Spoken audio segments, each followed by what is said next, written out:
Hello and welcome to this edition of A Conversation With. I'm Jim Marshall of the New Bedford Cable Network, and joining us in studio today, she's back. We haven't had her for a little bit of time here. Cheryl Bartlett, the CEO of the New Bedford Community Health Center. I got it right this time. You did. Last time I said great, and you're like, oh, we switched that. I didn't even notice. That's still our corporate name. So we're DBA, New Bedford Community Health. Okay. There is lots going on to talk to you. You and I have been emailing for a couple of weeks. Medical stuff is just crazy right now. First of all, when you were here last time, we talked about you were starting a campaign, fundraising campaign to expansion and what have you. So give us an overview right now how the health center is doing, because you've got a lot going on there. So we do. We have two buildings that are under renovation. One is the former Bamboo Garden Chinese restaurant that I'm turning into a behavioral health center. Can you keep the Chinese restaurant a little bit there on the side too? No, unfortunately not. But I think I don't know if there's anything down in that freezer. But anyway, we're hoping to open that by the beginning of next year.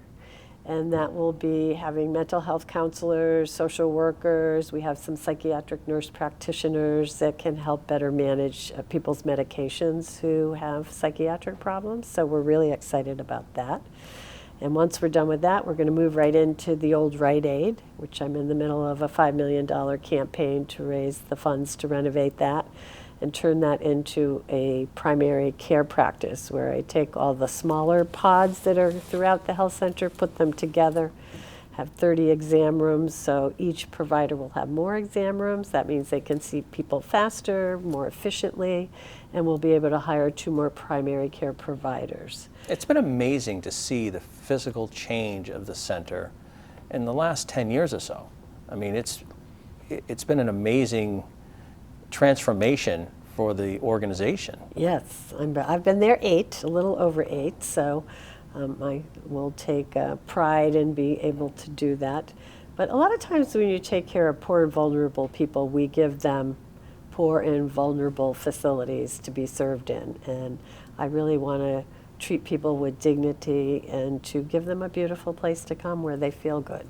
Now, both those places, the old restaurant and the old pharmacy, those seem like pretty good sized spaces too, to be able to do what it sounds like you want to do. Yes. I mean, I've only been on the first floor or whatever, so I don't know what the building looks like, obviously structurally and what have you underneath and whatever, but it does seem like there's a lot of space to do what you're hoping to do.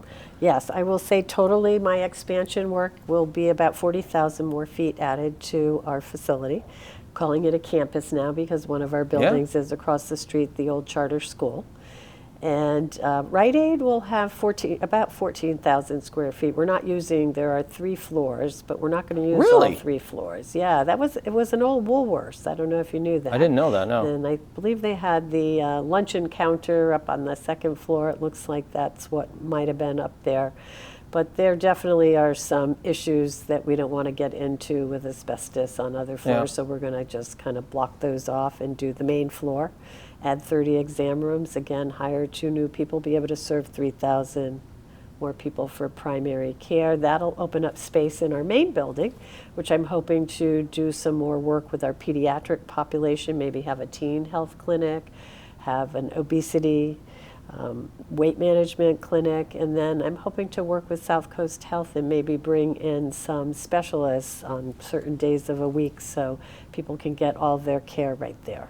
Do you have to reassess what offerings you have, like, I don't know, 5 years, every 10 years, something? Is that how it works? Like if you see a trend in the healthcare industry that you think, oh, we need to do this. Is that something you have to look at or constantly look at? I look at that all the time. I'm a non-stop contingency planner. If there's something new and there's an opportunity, grant fund. Now, I like to make sure it makes sense and it isn't going to be like I'm starting from scratch and having to build the whole service. But if it's something that aligns with what we're doing, that funding augments the resources we already have and we can do more for the patients. So certainly we're doing that all the time.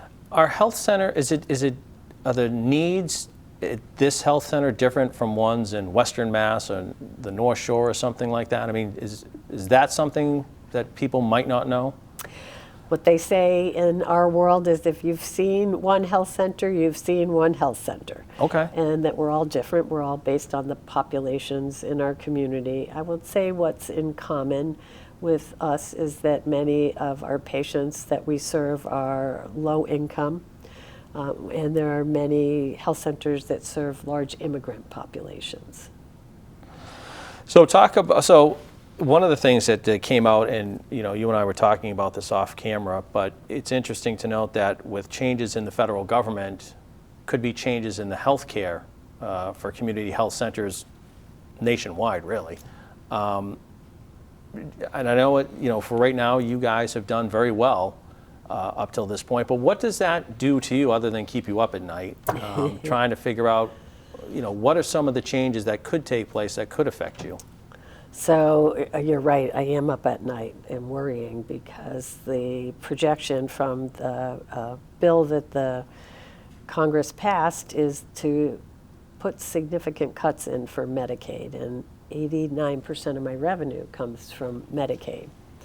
And about 65% of our patients are on Medicaid, and that could mean a 25% reduction in the budget. Now, they're projecting to do those cuts over a 10-year period, so a couple of thoughts come to me is what do I need to do in the short term, because there will be some impact. They are going to require that anybody on Medicaid has to, if they don't work, has to go to work, and they have to work 80 hours in a month, or they have to be going to school or doing community service. So that will have some administrative burden on us. And that's what I was going to say too, is how do you know? Right. So we'll have to make them prove it. They'd have to show us either a W-2 or they'd have to get some kind of sign off. Some of the details of how to implement that are unknown to us. But as you said, now that increases administration because it Right. takes more time on the administrative end. Correct. And then in July, we were given a directive that immediately, effective immediately, I think it was July 10th, that we could no longer serve certain classes of immigrants, undocumented, DACA, certain asylum seekers. And so that was a real shock to me. It's like, immediately, how do we do that? And they said that we were going to be held accountable to verify immigration status. So that would mean people with green cards having to bring in their documentation, people that are undocumented, if they couldn't prove it, in essence, were being told we wouldn't be able to serve them. There was a court filing, a suit that was filed with 20 states, and so there was an injunction put on that till September 10th. On September 10th, that injunction was lifted. Another state filed a lawsuit, and so that protected us. We're right now in a place where we're waiting. I think in January, they're scheduled a court hearing to talk about whether or not they can do that. But if somebody comes in urgent care in your facility, I mean, urgent care is kind of, I don't know, the difference between that and emergency room, and I don't know from the medical perspective what it is, but urgent care seems like it's something that isn't pre-planned, it's urgent care. Do you have to take them? We don't. We have to right now by our contractual relationship with the federal government that we're supposed to see people regardless of ability to pay or what their background. We don't ask people if they're citizens or not. We don't make them prove any of that. What we do is try to identify what coverage they could have, what's available to them. And sometimes that identifies somebody's status because there's a health safety net for people that are undocumented, and there's different kinds of products that help get some level of care. So it gives us some indication of what our population is that might get affected by this rule should it go into place. But I have to say, I've been a nurse for over 50 years, and the idea of someone walking through my doors and me having to say, we won't serve you, coming into urgent care, feeling sick, what do? We say no? But I always thought that medical facilities, if you walked into an urgent care or the ER or something like that, that you're going to be taken care of, no questions asked. I thought that was sort of, I don't want to say it's the law, but I always thought that that's what they had to do. It is true for emergency rooms, and that's what will happen is all of our patients, if we can't serve them in our urgent care or in our primary care, they're going to go to an ER. If they get sick, they're going to need care. And they, by law, and that's more of a requirement of if you take Medicare as a health care facility and have an emergency room, you cannot turn anyone away. So our ERs, which we know now, are already backed up. And Well, a lot of people use them for primary care. Yeah, and so more people will if health centers are forbidden from taking care of patients.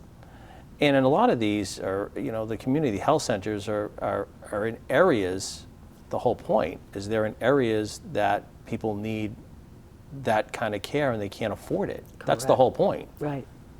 And I'm not just here, we're talking Right, nationwide. 60 years Yeah. we've been around, and there are 1,900 federally qualified health centers in the United States. Talk about the federal drug purchasing program that seems to be affecting you folks too, that reimbursement now for some of those things isn't going to happen if everything goes through. Right. Because that's a lot of money, I guess, for community health is. centers. For us, fortunately or unfortunately, we've had some of those losses. They've been trickling in over the years with this. It's a program called 340B, and what it does is it allows facilities that serve low-income populations to purchase drugs at below wholesale pricing. And so the difference between wholesale pricing and the lower that we're allowed to purchase it comes back to us. Actually, it's a savings for us, and that for years for us was maybe $4 to $6 million. And we're down to only being able to capture about $2 million of that benefit these days because pharmacy benefit managers have come into the picture of pharmacies and formularies, and they get some of that pass-through money. So they've been slowly picking away at taking that money away from us.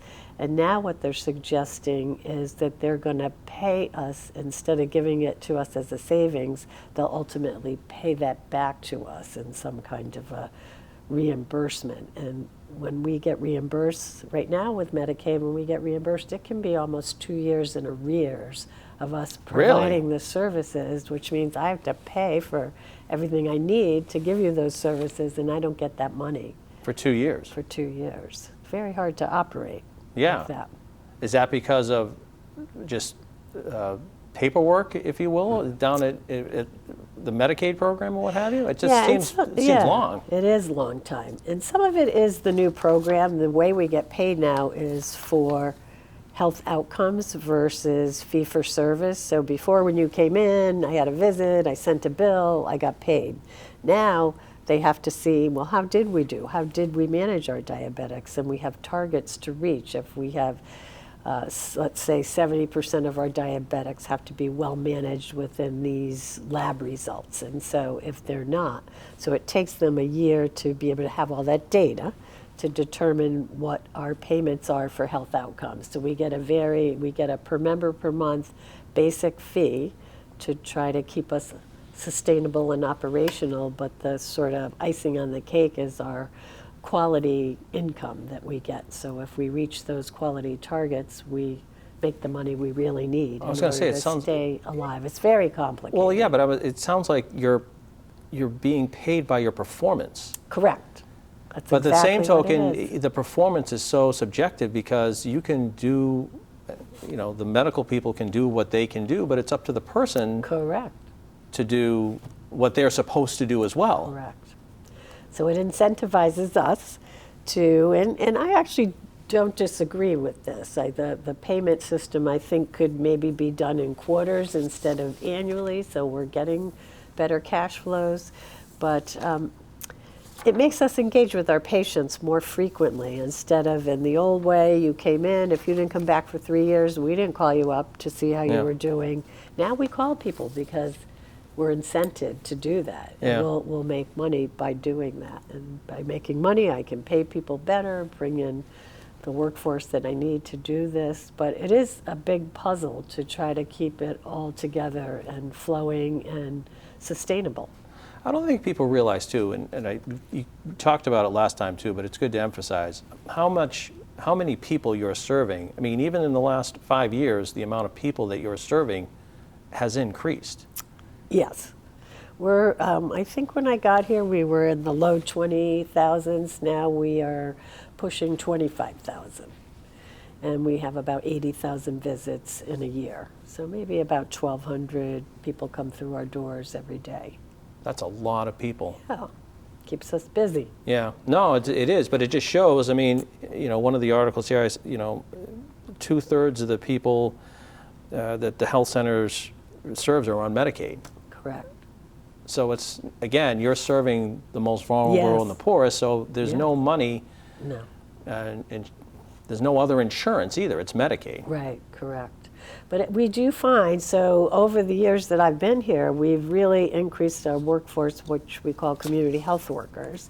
And they are, in other cultures, called prematores, patient navigators, way to connect people to the care that they need, not only medical care, but what we call social determinants of health. Sometimes people can't take good care of themselves because they're what we call couch surfing. They're really almost homeless, and they're moving from place to place wherever someone will give them somewhere to sleep for a short amount of time. It's hard to take care of your health when you're just constantly moving and living like that. It's hard to cook a nutritious meal.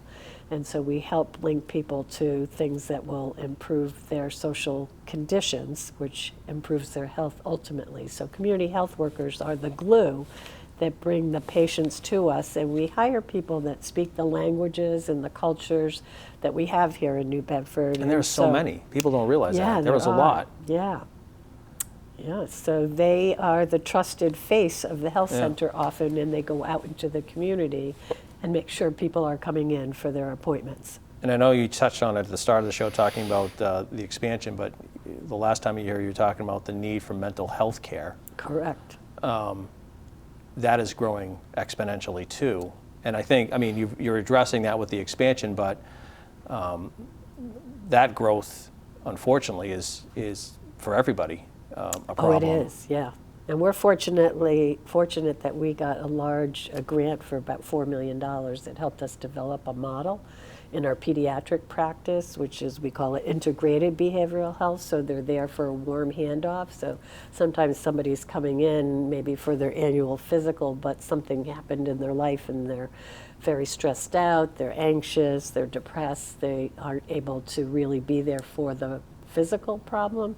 So we try to bring in someone for a warm handoff and kind of try to talk to them, get them an appointment, and try to get them back on track. So we have integrated behavioral health, we have scheduled counseling for patients, and again, we have psychiatric nurse practitioners that can take people after they've been in acute settings and help manage them in the outpatient setting. And it's different too because, you've got teens that need mental health. Correct. You got young kids that need mental. So there's different levels. I don't want to say different. There's different ages, and at different ages, there's different needs. Correct. Of care, I guess. Correct. So we have psychiatric nurse practitioners that have pediatric backgrounds, adult backgrounds. Some have family backgrounds, so they can serve the whole family. So we try to have a mixture of skill sets and experience so that the different patients can get their needs met.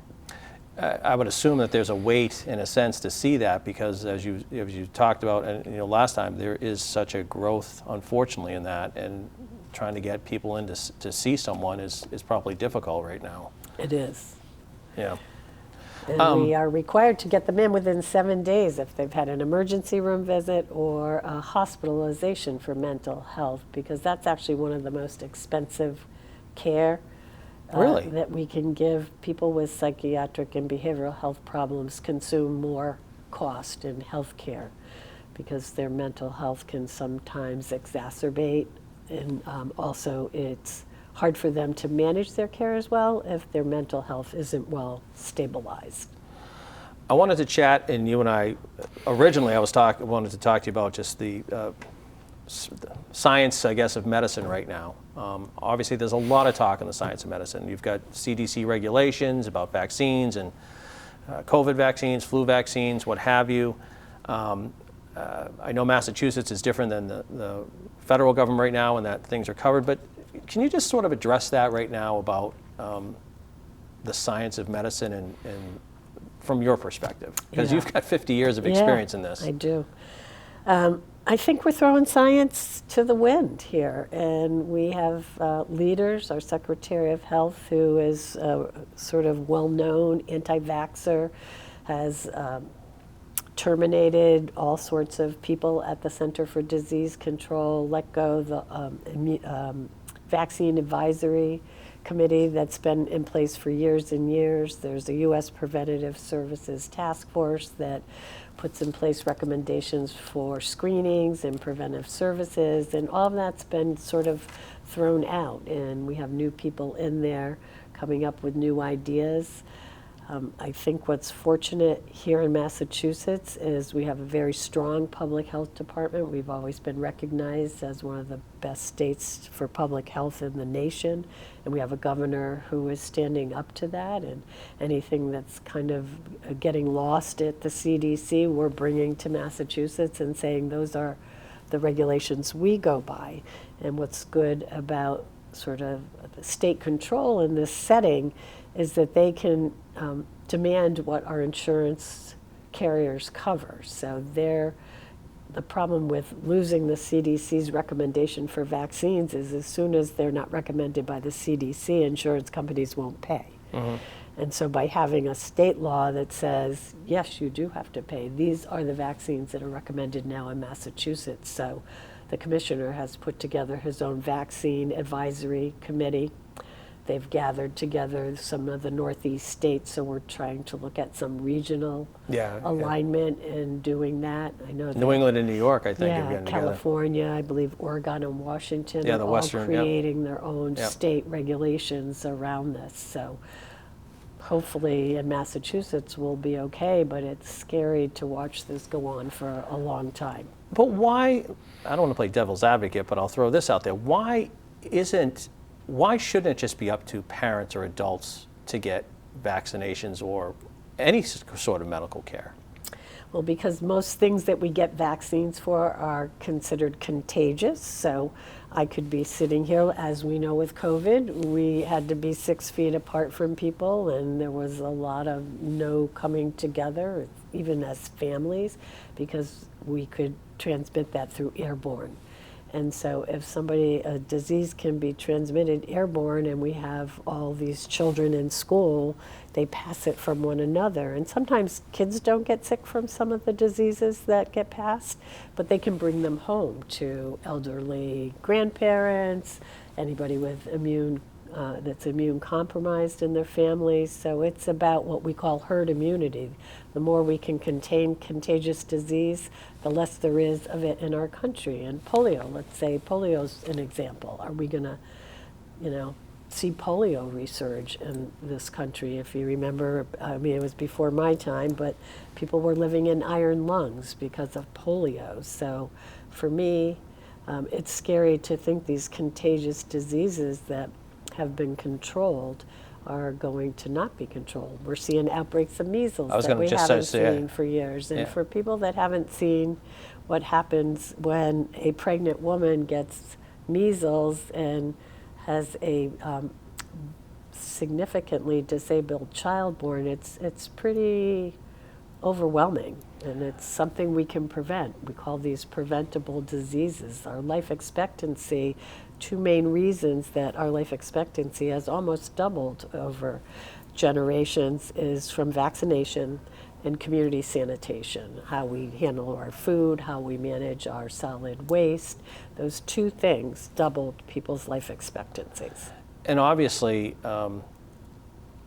before you get to school, parents are required to have their kids receive certain vaccinations as well. But again, you've got people saying, well, it should be up to the parent to decide what their child gets, if any, of those vaccinations. But I assume the state is different than the federal government with regards to that, too. There are certain things that you've got to have done. Correct. And our state is still maintained all the vaccine requirements. We've been seeing news about Florida. I think they're going to eliminate. They're going to, actually, I read it was as strong as saying they may ban vaccines, which I just find outrageous. Because healthcare costs ultimately are going to go up if that's the case, too. Correct. And disease goes up, morbidity and mortality. Mm-hmm. But, the other side is, well, that's our choice. But is it But it's not my choice to get sick from you. No, It's your you're- choice yeah. to not get vaccinated, right? But can you go to school with me then and get me sick? Yeah. I know I just got the flu shot the other day. I think it's good to remind people about getting the flu shot this time of year. COVID, I guess, is up to you if you want to get it. But I mean, while we've got 3 minutes left, just talk about the flu shot, why that's important right now. Because there's different strands every year, and it's... There are.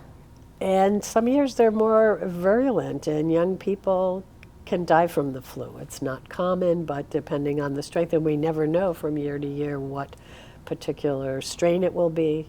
If you have other conditions, you can get very sick from it, and it's highly contagious. I think the biggest misconception, too, is that if you get the flu shot, people think you're not going to get the flu. Right. The whole point is that it lessens the severity of the flu, Correct. which is still huge. Right. It is. And I know the efficacy, I guess, for this round of flu shots, when we were talking to the city's health department, very good this year. Yeah.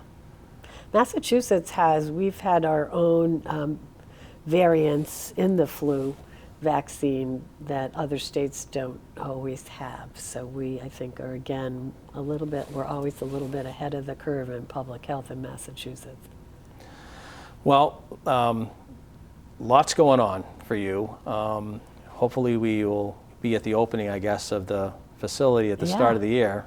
That will be great, but you're going like gangbusters. That's good to see as far as expanding and stuff, so congrats on that. But I know knowing you as I do, it's a stressful time right now, for sure. Just being in the medical profession. I guess the last thing, it must be frustrating to be in the medical profession and just being questioned about everything, really. Yeah.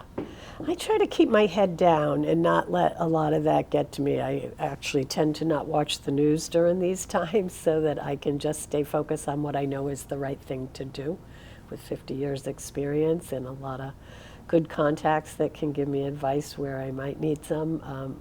I just keep telling our staff, look, until they tell us what it is we have to do different, we're not doing anything different. Don't you worry about what's going to happen. You take care of the patients. I'll figure out the rest. Because I was just going to suggest too, because it's not just for you. You've got a staff of hundreds that you've got to look out for too. 335. And to keep their chin up. Yeah.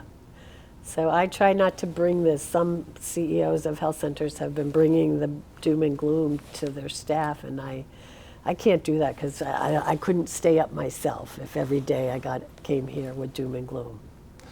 It's good seeing you, my friend. You too. Thanks for having me. All right. That's going to do it for this edition of A Conversation With. I'm Jim Marshall of the New Bedford Cable Network. Thanks for watching, and we'll talk to you again soon.